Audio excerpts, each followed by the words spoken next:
welcome to another Let's Play of Quest for Glory 4. My name is Anna Murdahl, and I have a kitten blocking half of my screen. Chris, can you say hi to everybody?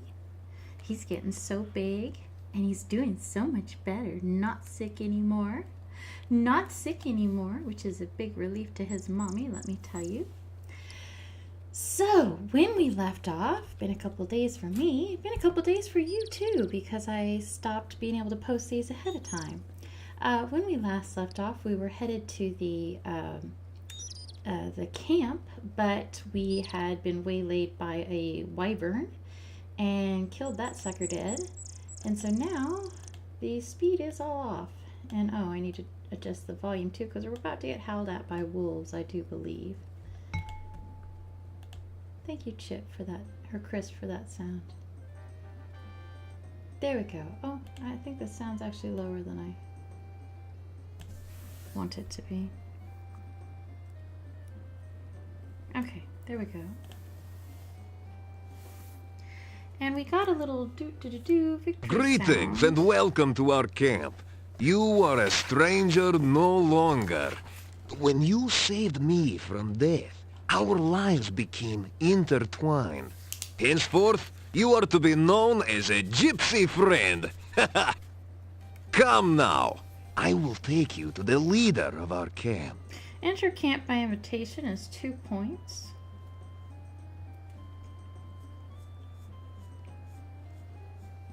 Are you bathing? Crisp is having a bath. So, you are the one my son spoke of. You saved his life.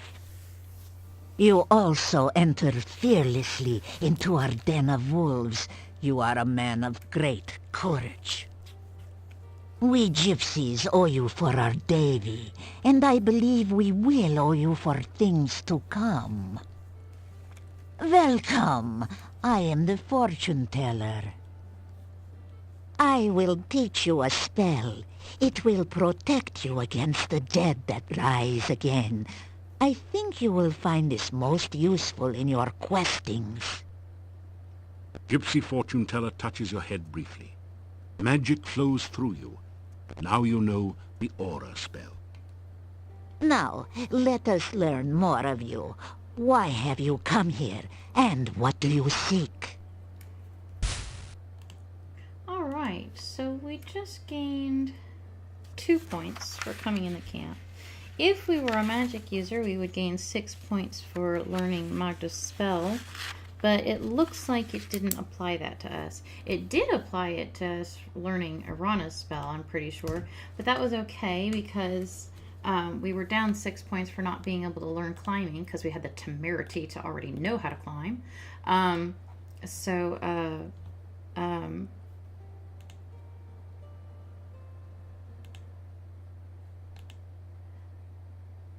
That canceled out. And I did a save and restore because I don't want to lose the ability to hear voices just because a spell took place, which we've run into that before. So we're going to greet. Oh my, for an outsider, you are most polite. And tell our name. You tell the gypsies your name. We are honored to know your name. It is a good name, a strong name. You bear it well. And we're going to tell about You ourselves. tell about how you got here. The dark cave? You escaped from there? Ah, you are very powerful and lucky. I would guess that a summoning spell went wrong. That cave interferes with all magic around here. But it is best not to speak of that cave. Someone brought you here for some unknown purpose. Most interesting. Chris, stop that. No, we do not say with the chapstick. And we'll tell about our scary dreams. You tell her about the frightening dream. Dreams are messages. We've had many. Such a message may be obscure or meaningful, depending upon the sender and the dreamer. The meaning of this dream may be clearer when you have had more of them. Alright, let's talk to Davy. You can call me Davy. Names are very important. Davy is my name to outsiders. I also have a gypsy name and a true name. True names are not given lightly. Gypsies never ask others for their names. Never say your true name. Never speak the true name of another. To say another's true name aloud gives you power over him, if you are indeed more powerful. Otherwise, it gives him power over you. I don't think that ever comes up in game, except with regards to the Dark One's name of Vuzel being something that people don't like to say, and it's something that you have to find out for yourself from the monastery. But I don't otherwise know of any true name plot lines in this game. So I'm not sure if that was just included for lore building or what. We gypsies are not werewolves. We are shape-shifters. We take on the form of wolves for hunting. We are roving traders. Our home is our wagon and campfire. We would have left this valley long ago if the flooding had not washed away the road and filled the mountain pass with swamp.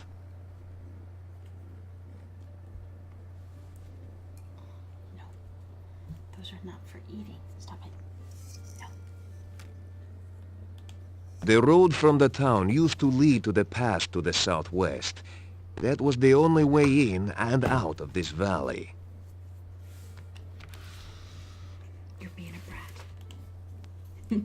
The swamp is an ill place, and we gypsies stay far from it.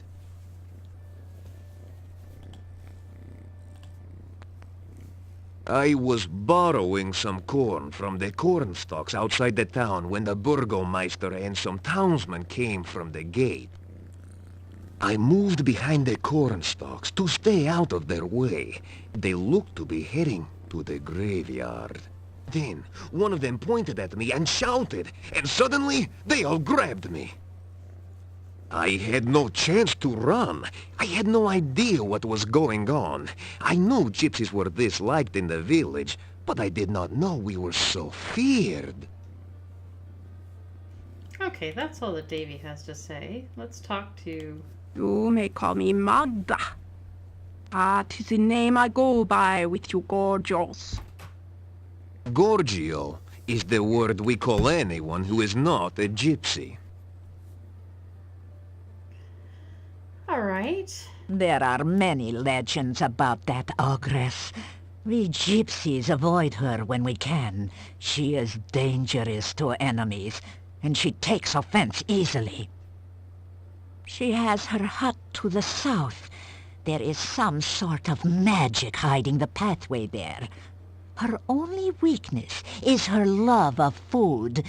Be careful if you need to approach her.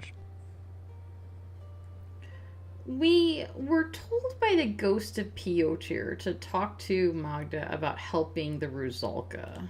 The Rusalka of the lake near here has been dead for many, many years. You cannot bring her back to life, but you can free her spirit. Our legends tell of the way to free the spirit of one who was murdered. First, she must know who she was and remember how she died. Then you must take the hair of the dead woman and weave it into a broom. You beat the broom 3 times upon the murderer's grave, and he will come forth. This act can be very dangerous. Now, if the ghost of the murderer rises, it will attack you. So you must be ready to destroy it. The last thing you must do is to give the spirit that which she truly desires. Then, at last her spirit will be freed, and she will rest. So that's a lot. Brooms and hair and beating. Okay. Let's ask about the fortune teller. I have been gifted by true sight and foreknowledge. These are gifts with knife edges. Oh, I have seen my own death, and knew my true love's death the day I met him. Still, it is most useful. I will read your fortune in the cards, if you wish. You have only to cross my palm with silver. So much for the legends about werewolves, huh? Or at least a coin of value. But I warn you, no future is fixed. What the cards show of the future can happen, but only if you take the actions to create this future. And it is not easy to determine what those actions are, dear. Such is life.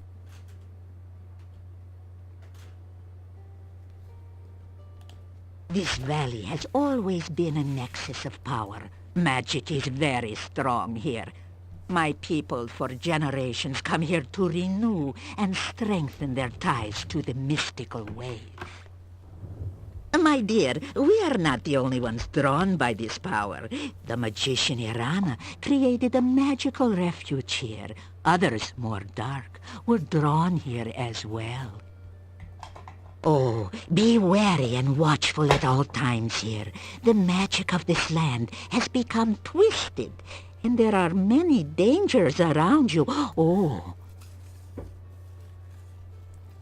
Okay, so there are now two cats on the desk, Chip and Crisp, both of whom are a lot bigger than they used to be and are trying to block the screen. Guys, I need to be able to see what I'm doing. Can we not? Okay. All right, magic. There are many places and things of magic around here, and I am certain you will come across them in your travels. Irana? Irana was a powerful magician who came from this area. There is a garden in the forest which she created. Oh, it is such a place of safety for all who visit there. It is said that her final resting place is near here as well. Her staff stands in the town and protects those within the walls from outside harm. And Dark Ones. There are some things about which even I dare not speak. Even thinking about such creatures attracts them. Let us hope that you never need know of such matters. All right. I guess we've got a couple more. Creatures of the night. We've already Oh, it is through all not of very this. much. We are... Okay. All right, so we didn't really learn anything new that we haven't seen in our previous playthrough, but now we can get our fortune told. Now, you listen to the words of an old gypsy fortune teller. You will initiate this reading of the cards. The shuffling and cutting attunes the cards to those vibrations which surround you. You do not control the cards, nor do I. It is the cards which show what they choose to show. I will reveal to you the meanings of the cards. It is up to you to interpret how they affect you. You may reveal the first card.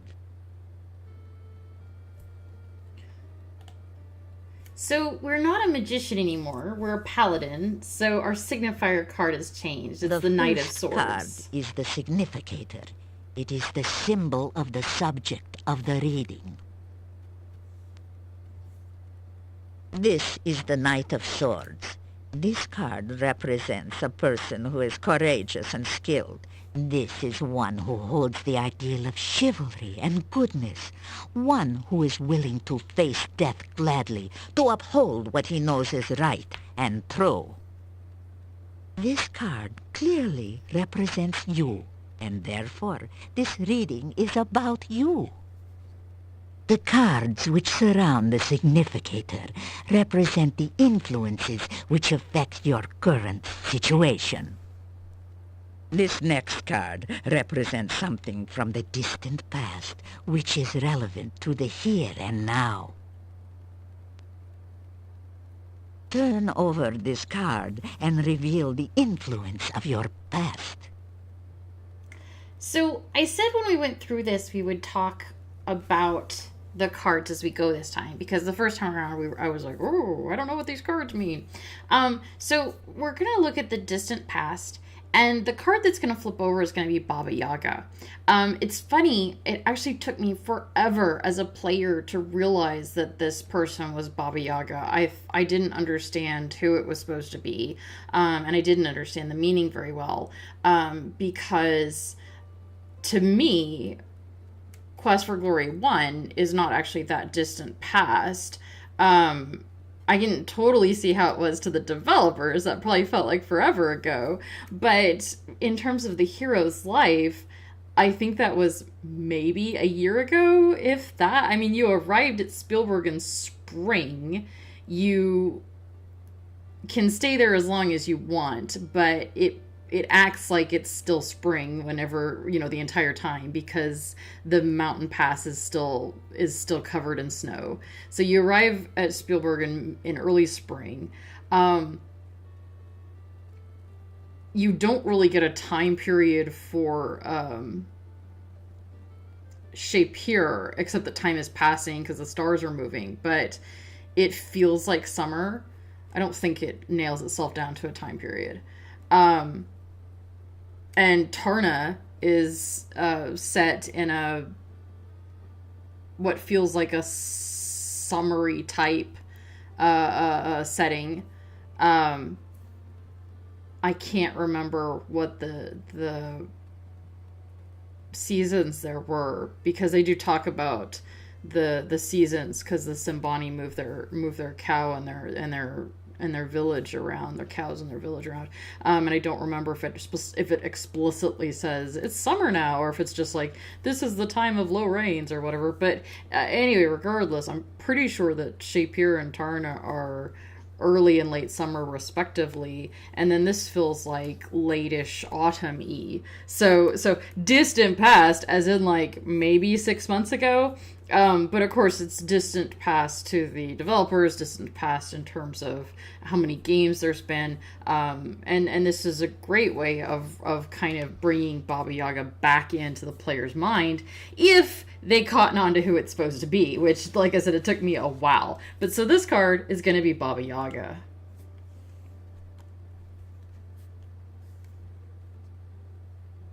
This card is the High Priestess. It is inverted, which means the meanings too are turned upside down. The High Priestess is some woman of your past. She is a person of selfishness and passion. Someone who seems to be very powerful, but her knowledge is limited by her own conceit. Turn over the next card to reveal more of this individual.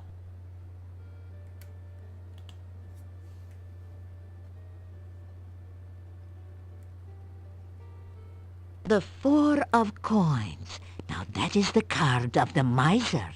This woman of your past has power, but uses it selfishly. This is a person who cares only of her own needs and wants, and does not care what she does or how she influences others. This person is one who, as long as you satisfy her needs and vanity, will be willing to aid you, providing it does not require any amount of effort on her part. However, if you act against her, her vengeance will be swift and violent. This is not a person to disregard, and she plays an important part in the events around you. Reveal the next card. Something of the more recent past, which has consequences in the present. So, I mean, and once you know that's Baba Yaga, it fits her to a T. This is someone who seems dangerous, but is less dangerous than you thought. Because when you first met her, you were a baby hero with no skills whatsoever, and now you've grown and she hasn't. She's someone who is controlled by her vanity. She will help you as long as it serves her interests, but you can't really trust her as far as you can throw her. She'll turn on you if you give her even the slightest reason to. But she is important to your to your quest. It strikes me that it would actually be really easy to forget to help the jester in the inn, because unless you're just a total completionist, why would you? Well, no, actually, you have to help because that's the only way to get. Well, you do have to meet Baba Yaga because it's the only way to get one of the rituals, because she took one of the rituals out of the hangman's tree. But you don't necessarily, I don't think, have to help the jester. But if you don't help the jester, then you don't get the ultimate joke, and you can't use the ultimate joke to distract Atavis long enough for you to kill him.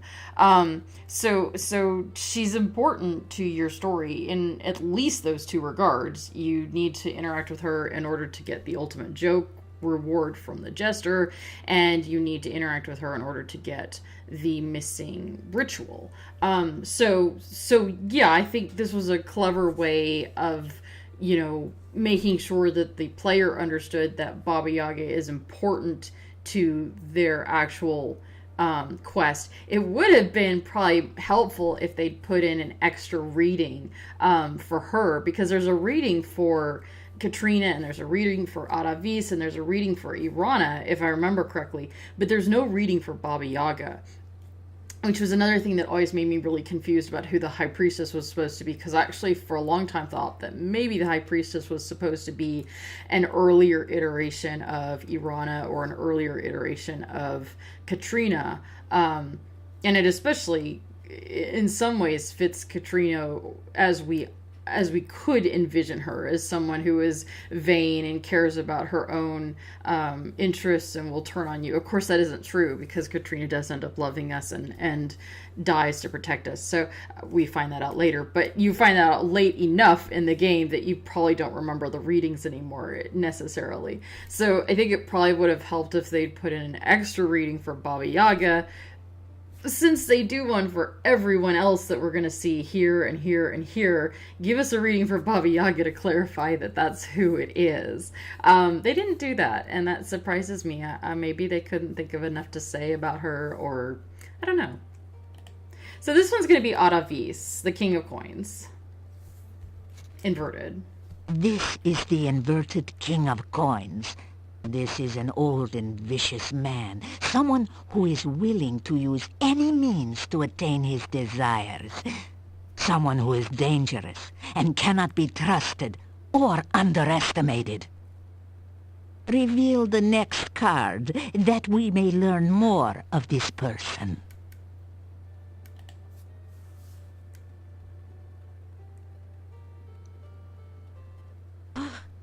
The devil. This is indeed an ill omen. This person is influenced by black magic, a man of power and dark desires. Yet the devil is a sign of bondage and subservience, and this person has faced unexpected failure of some sort. This is someone of great evil, someone who cannot be trusted. This is one who will bear you ill will, yet is somehow prevented from harming you or gaining his revenge, for now. Should he gain his freedom, this man will seek to destroy all which stands between his goals and himself.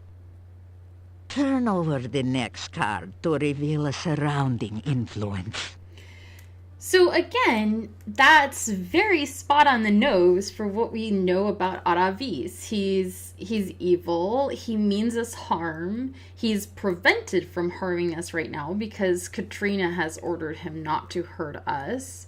And he's in bondage, again, to Katrina, and takes it very seriously and is trying to break those bonds. So this gives us a lot of, oh, okay, as we understand Atavis's motivations and go through the game. So now we're going to look at, let's see, is it a surrounding influence? So I believe this is going to be Irana. Yes, the Queen of Cups, the loving woman.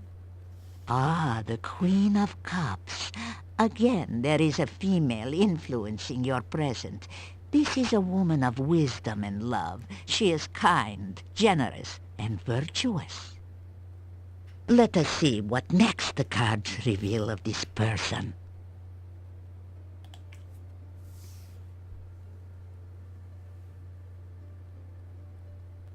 The star. It is a symbol of hope and spiritual influence.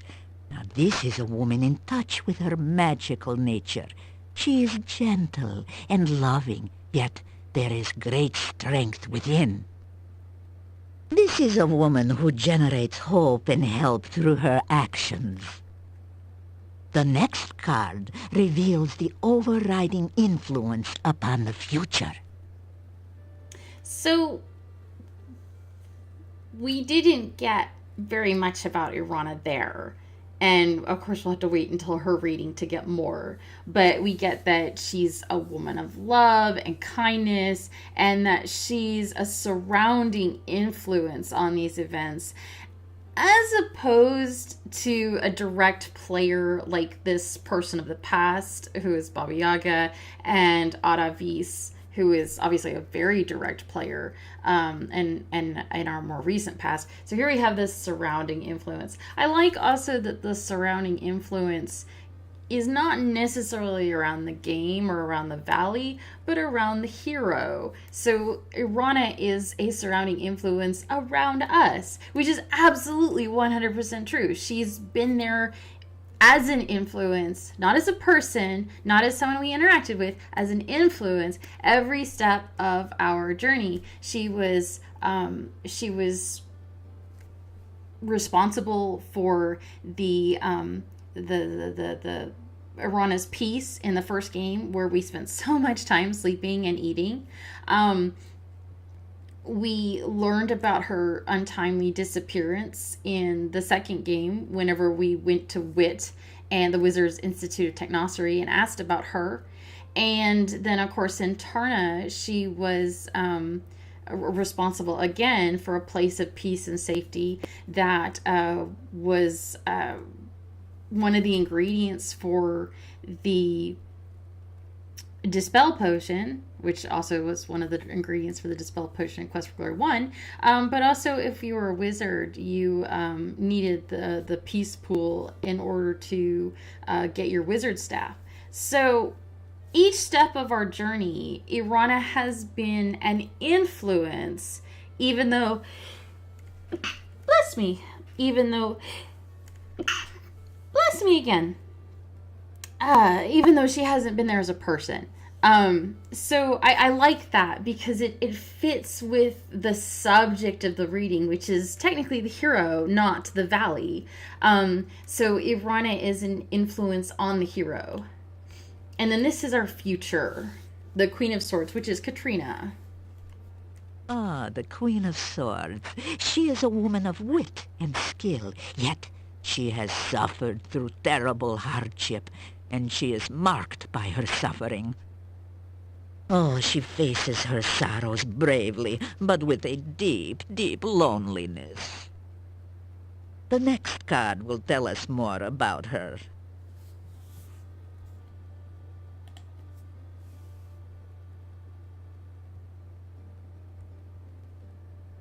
The Moon. It is the card of deception.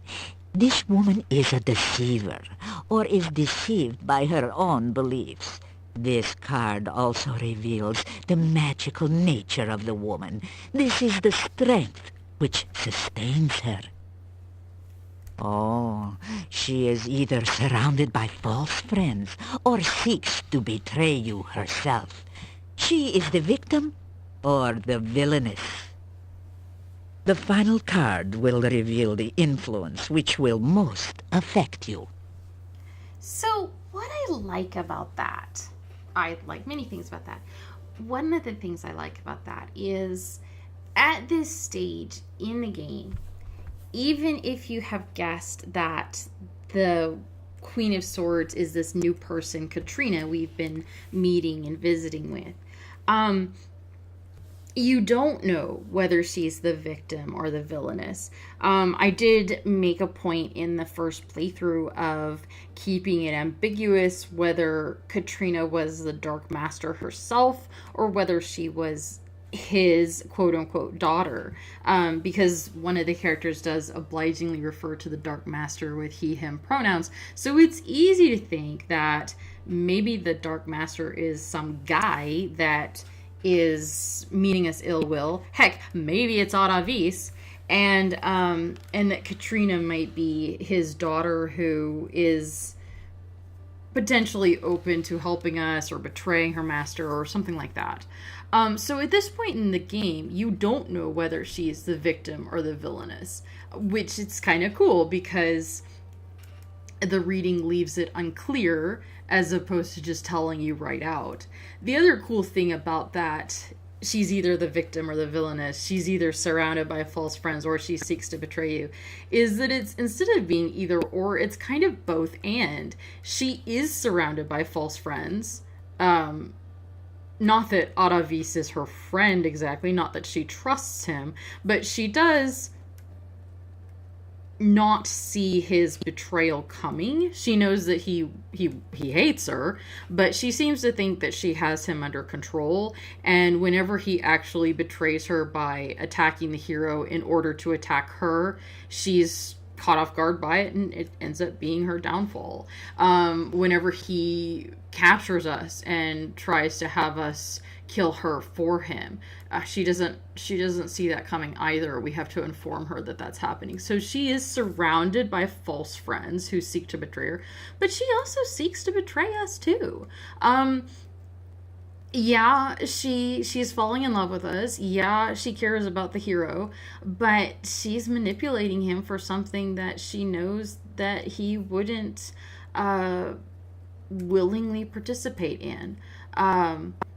Obviously, it's her fantasy that he would willingly work for her and do this for her, but she has to know on some level, even as she deludes herself, she has to know that someone like our hero who has dedicated his life to things like stopping Iblis and stopping the demon from entering the world in Tarna, isn't going to be like, oh, okay, well, let's summon a dark one to the Mordavia Valley, because stopping evil things from being summoned is kind of his entire resume at this stage.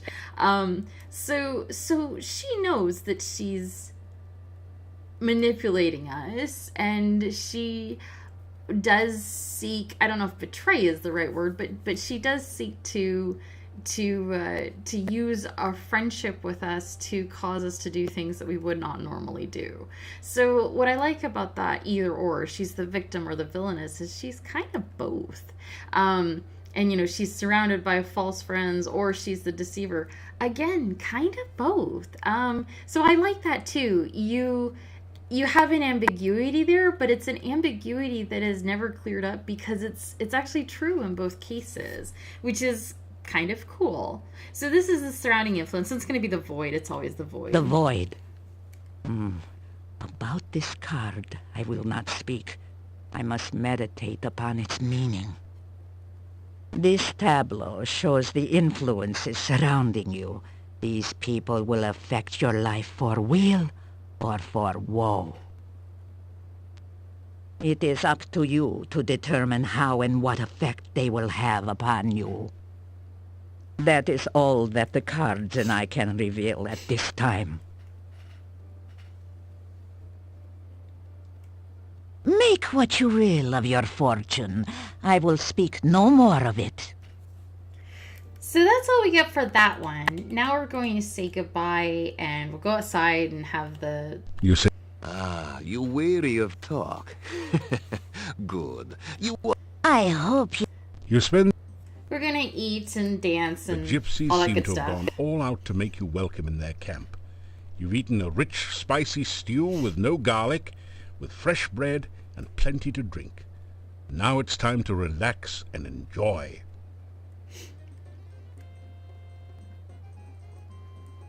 Come, is she not beautiful?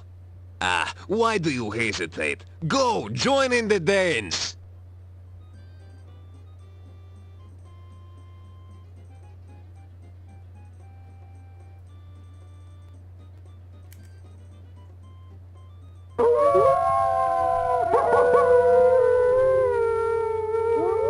After hours of carousing with the gypsy wolves, you find yourself curling up into a comfortable position near the fire pit and sinking into a deep and dreamless sleep.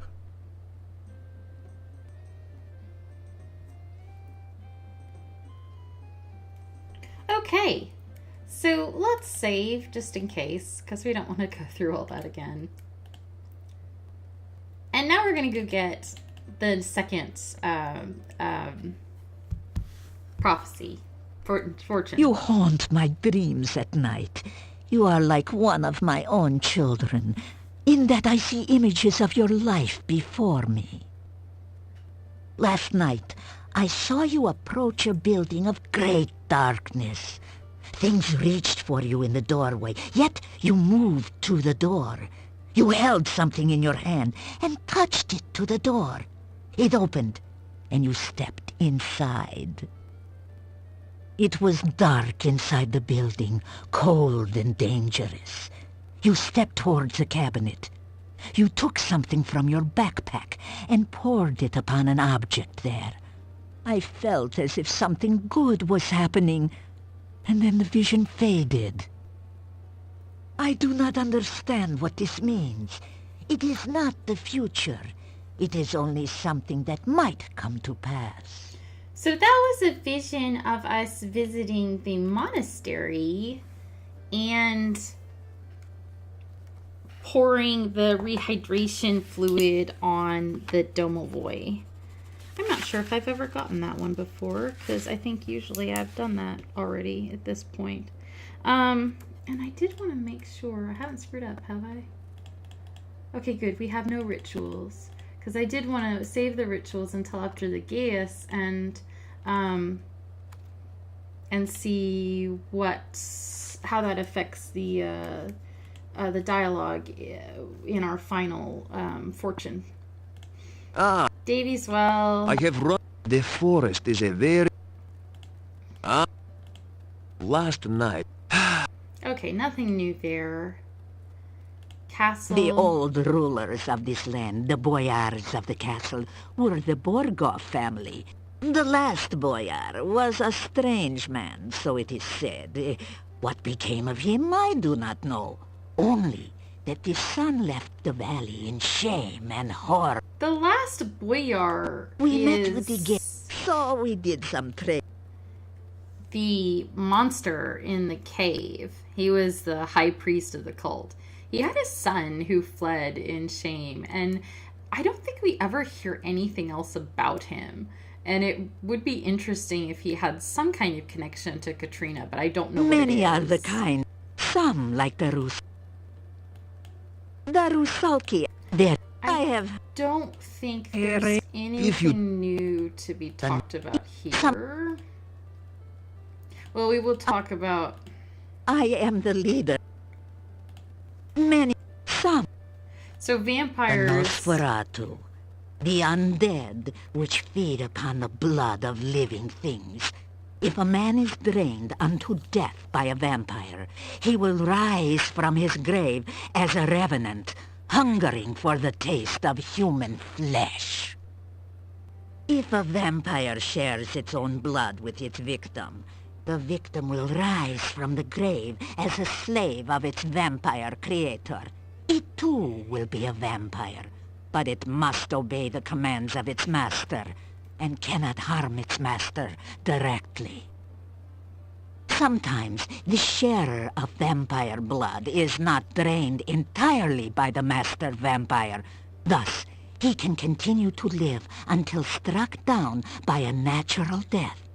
Then he will rise from his grave. So that is the only place that we get that information. But that's what happened to Aravis. That's why he was able to clearly be alive in Quest for Glory 2 in Shapir. He was not undead. But then when he died, he became a vampire because he was one of those pre-vampire humans that is destined to become one because of the blood that he's consumed, but he hasn't become one yet. I have always, if you wish. So now let's get our second reading. The cards have again been shuffled and cut. So reveal now the subject of this reading.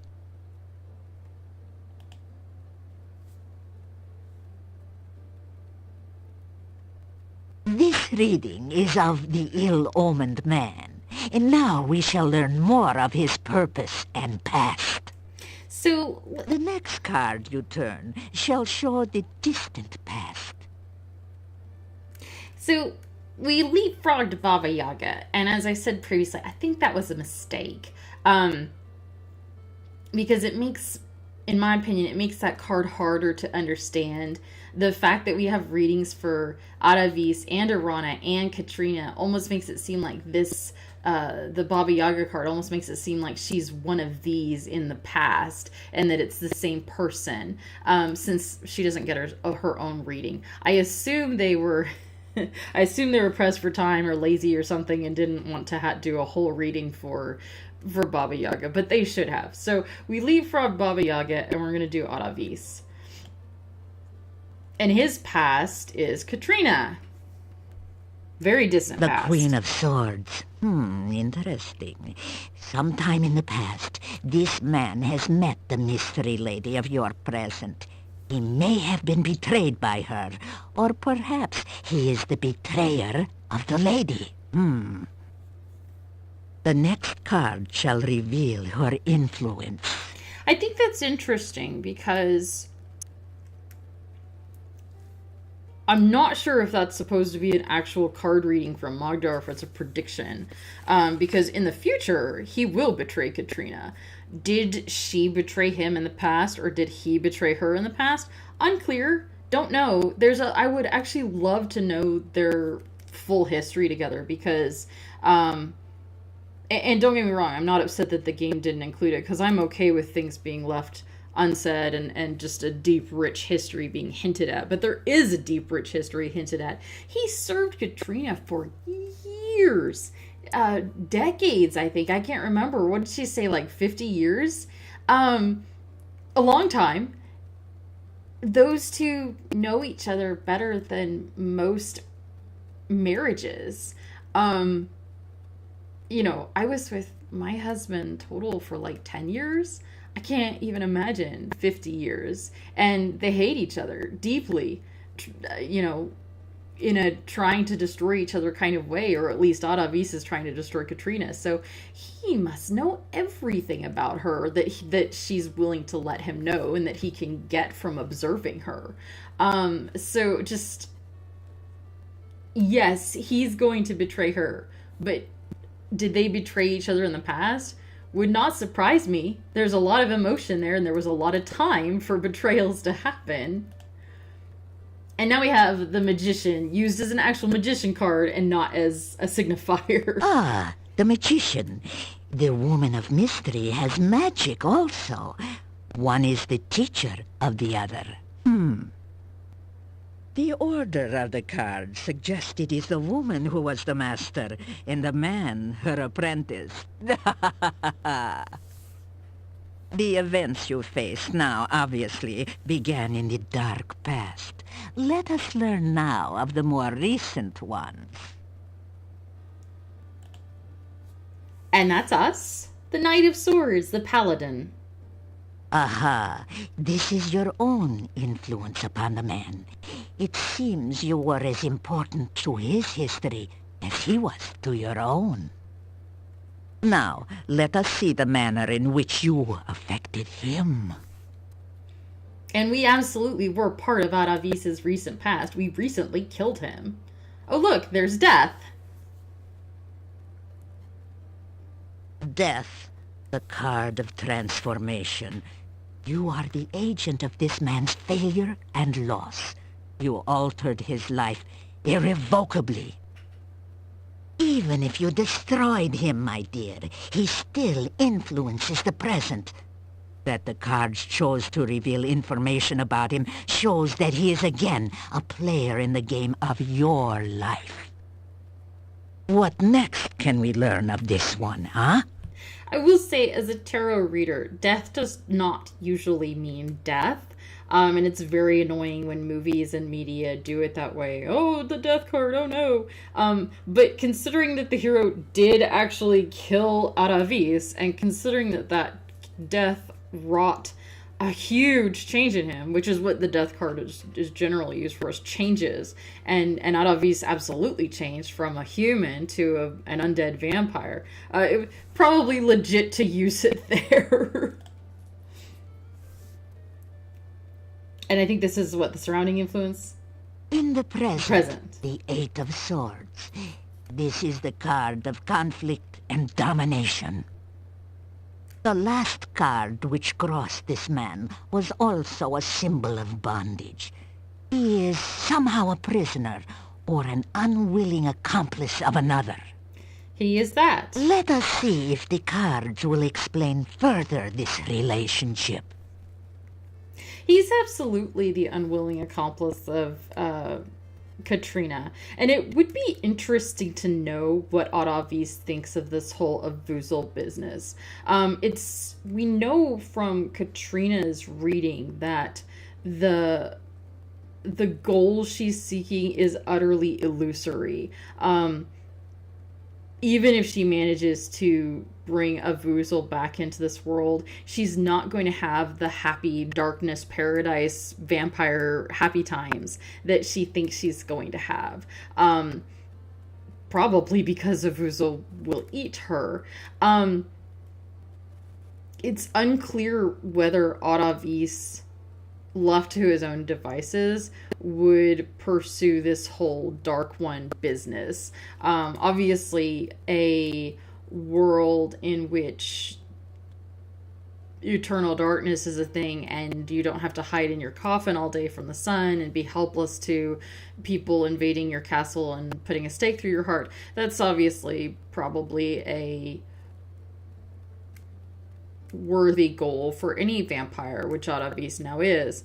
But he also hasn't been a vampire for very long, and it's possible that so far he's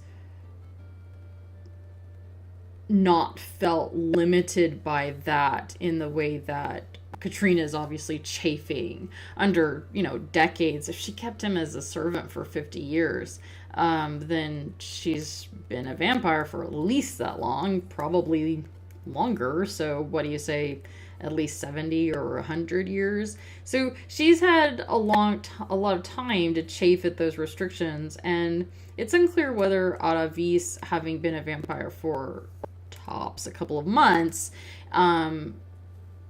cares enough about those restrictions to do something wildly dangerous, like summon a Dark One and hope it doesn't eat you. So this is the future. Oh no, we're still in the present. This is the card of conflict and struggle. This man does not take his bondage lightly. Now, let's see what the cards show of his hopes and desires. And yeah, Odavis does take his bondage very seriously. He wants to be free. That is his entire goal throughout this game. Be free from Katrina.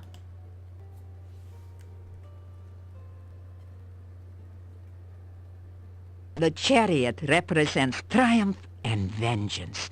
There is a strong need to gain control of the situation, of his life. He may seek escape, but escape is clearly not enough. Let us see in what way he may triumph.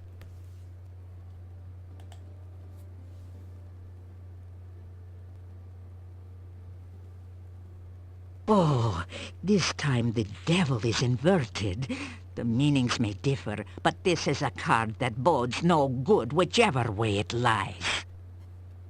Your man clearly seeks release, but with that freedom, he will also seek revenge.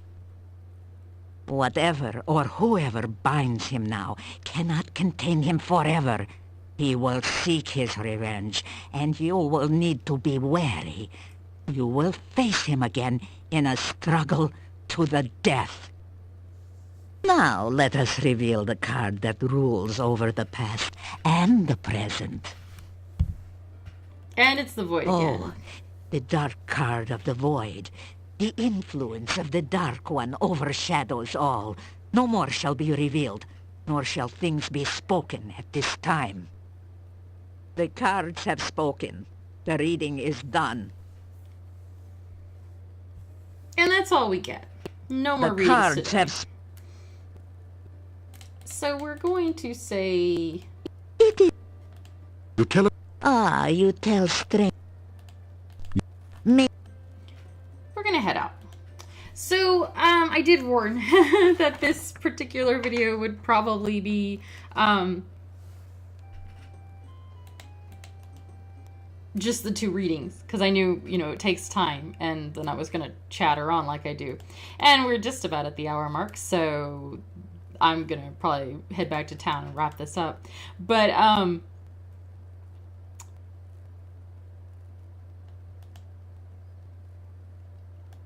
oh, where did I want to go with that? My brain is suddenly blank. So I am disappointed that we didn't have a Baba Yaga reading. But the cool thing about diving directly into Adavis's reading is that, Hello. not what I meant to do, is that,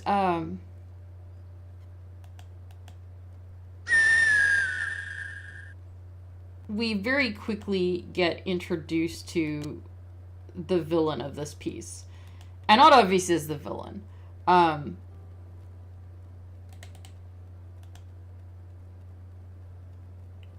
It is neat to me Your magical... that it's very easy to assume that Adavis is the main villain, the head villain, and that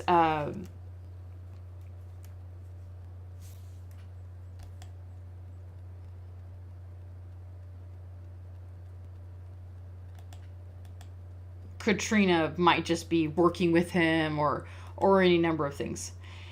And of course, as it turns out, that she is the villain too. But between the strength of his reading, which is very clearly, flashing red neon lights, villain, villain, villain, and her reading, which is that, we'll see later, that she's falling in love and she has, goals and isn't a terrible person. She has a tragic backstory. You are all... It's easy for there to be some misdirection going on there, and I think it makes for a better, stronger plot, because you don't necessarily see some of the things coming that we see coming later. I know for me, at least, whenever I found out that Katrina was the one who kidnapped Tanya and You pick up... had been lying to us the entire game. That was kind of a blow the first time I figured that out, because I had really liked Katrina. And I think it's possible to still really like her too. In the 5th game, you have a choice to woo her and, I think, bring her back to life. And a lot of players do, because, they like her a lot. So I think it's very possible to like Katrina. And to empathize with her goals, even if not with her methods. I'm not the biggest fan in the world because of the whole kidnapped daughter thing, but even that has...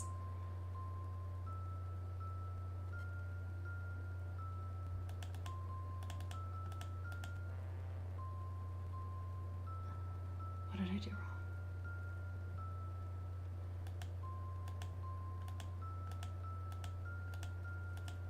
There we go. Even that obviously had some extenuating circumstances in that she probably legitimately thought that Tanya was miserable and unhappy with her parents. So, okay. Where I have an issue with is less that she took Tanya and more that she turned her into a vampire and then acted like she'd done her this big favor for doing so whenever we called her out on that. Because, even Katrina doesn't think being a vampire is the be-all, end-all in some respects. She talks about being helpless in her coffin and disliking all of that. So, she could have waited until Tanya was older and understood the stakes and given her a choice. And the fact that she didn't tells me that she was acting probably selfishly there. So that irks me. But, again, I think she's still a sympathetic character. And And now I'm just rambling, which is what I do. So let me see here. We're gonna cut here, and I need to figure out what we'll do in the next playthrough. Did that take? I'm not sure if it did or not. Yeah, it did. Honestly, I think the next thing we need to do is we need to go talk to Baba Yaga.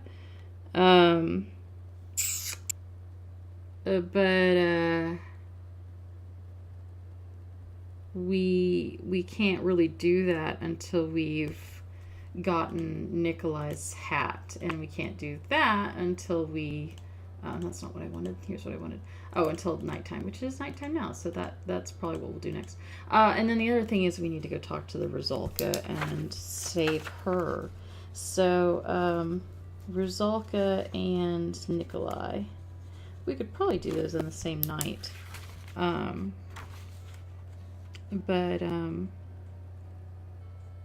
But we'll see. I do still want to try to get all the dreams that we can get.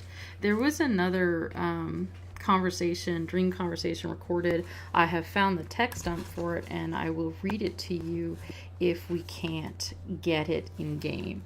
My Twitter friend who is going through the code, which is a mammoth task, I'm impressed to say it mildly, thinks that conversation may have never been referenced in game, which would suck, but we'll see if we can't find it. If not, we'll read it out loud, and it'll be fun. I'll do the voices. So once again, this has been Quest for Glory 4. My name is Anna Mardal, and I'll see you in the next video. Bye bye.